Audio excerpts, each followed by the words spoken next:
স্ত্রীর বিবাহ বহির্ভূত সম্পর্কে বাধা দেওয়ায় স্বামীকে ছুরি মেরে খুন করার ঘটনায় চাঞ্চল্য ছড়িয়েছিল হুগলির মগরা থানার অন্তর্গত কুন্তিঘাট বিষপাড়া এলাকায়। অবশেষে সেই ঘটনার তদন্তে ঘটনাস্থলে এলো ফরেনসিক টিম। শুক্রবার দুপুরে 5 সদস্যের ফরেনসিক টিম কুন্তিঘাট বিষপাড়া এলাকায় পৌঁছায়।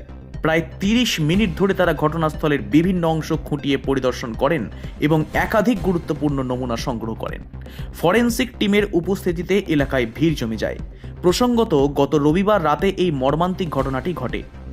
মৃত যুবকের নাম প্রসেনজিৎ দাস, বয়স 36 বছর।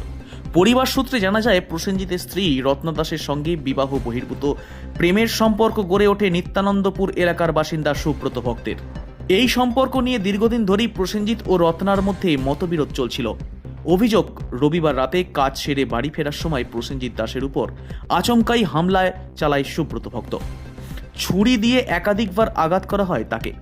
গুরুতর আহত অবস্থায় প্রসেনজিৎকে দ্রুত মকরা গ্রামীণ হাসপাতালে নিয়ে যাওয়া হলে চিকিৎসকেরা তাকে মৃত বলে ঘোষণা করেন। ঘটনার পর পুলিশ দ্রুত তদন্তে নেমে প্রসেনজিতের স্ত্রী রত্না দাস ও তার প্রেমিক সুব্রত ভক্ত দুজনকেই গ্রেপ্তার করে। পুলিশ সূত্রে জানা যায়, হত্যাকাণ্ডের পেছনে বিবাহ বহির্ভূত সম্পর্ক ও পারিবারিক অশান্তি মূল কারণ বলে প্রাথমিক তদন্তে উঠে এসেছে। ফরেনসিক তদন্ত চলাকালীন ঘটনাস্থলে উপস্থিত ছিলেন নিহত প্রসেনজিতের মা কল্পনা দাস ও বোন প্রতিমা দাস। ছেলের স্মৃতিতে ঘটনাস্থলেই কান্নায় ভেঙে পড়েন মা কল্পনা দাস।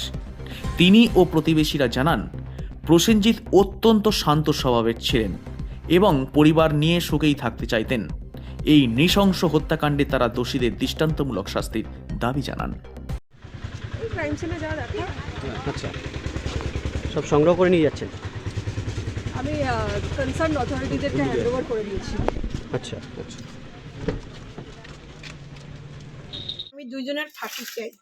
আমার ছেলে, আমার কোলের ছেলে, আমার বড় ছেলে, আমার আদরে কোলের ছিল, আমার আজ কতদিন একটু মা করে ডাক।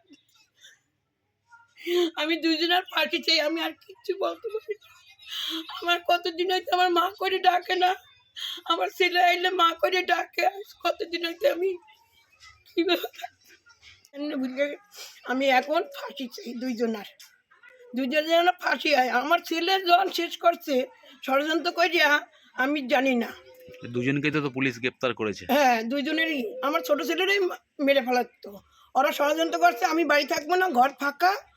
ওই আমার বড় ছেলে বাজার দিয়ে আসবে, কাজ দিয়া ওই ঘরে ওরা আটকাই রাখবে। যেই ছেলে আসবে তখন ওরে মাইরে, দুই ভাইরে মাইরিয়া ওরা পালাই যাইবে।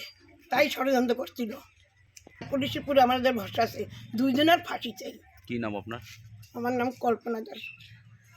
আমার ছেলের দুই ভাই, দুই হাত ছিল। এখন আমার ছোট ছেলে পাগলের মতন হয়ে গেছে, বাবা পাগলের মতন হয়ে গেছে। ছেলে এখন শুধু কান্না করতেছে, আমার কে ভাই ডাক পাঠিয়ে কার আমি দাদা ডাকবো। আমার দুই ভাই সাইকেল করে যাইতো সকালবেলা কাজে। Bureau report, Hooghly Times.